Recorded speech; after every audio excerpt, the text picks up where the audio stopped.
नवपुर नामक गांव में एक बुद्धिमान व्यक्ति रहता था। उसका नाम था बुद्धिराज। गांव वाले उसका बहुत आदर करते थे।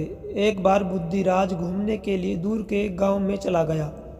उस गांव का एक किसान बुद्धिराज की बातों से बहुत प्रसन्न हुआ। किसान ने खुश होकर अपनी सबसे सुंदर गाय बुद्धिराज को भेंट में दे दी। वह गाय खूब दूध देती थी। बुद्धिराज गाय को लेकर अपने गांव की ओर चल दिया। शाम हो गई थी। गांव तक पहुंचने में रात हो जाएगी। बच्चे गाय को देखकर बहुत खुश होंगे। सबको सुबह शाम दूध पीने को मिलेगा।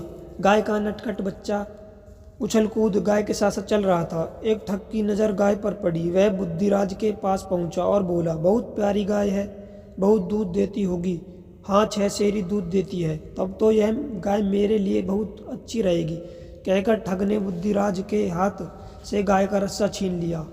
अब यह मेरी गाय है, तुम्हारी नहीं। चोर चोर कहकर बुद्धिराज चिल्लाया और शोर सुनकर आसपास के सभी लोग इकट्ठा हो गए।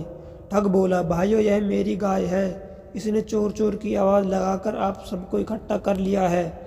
मुझे चोर कहने से यह गाय इसकी नहीं हो जाएगी। यह झूठ बोल रहा है। यह गाय मेरी है।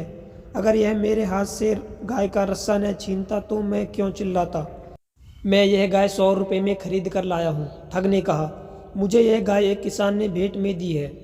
बुद्धिराज बोला, भाइयों, अब आप खुद ही समझ लो।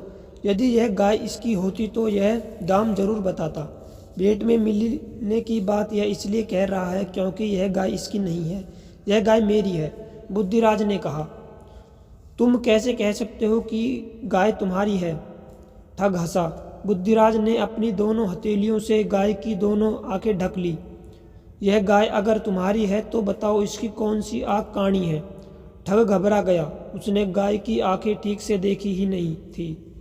वह हिम्मत करके बोला, इसकी दाई आंख काणी है। आप सब सुन ले, यह दाई आंख काणी बता रहा है।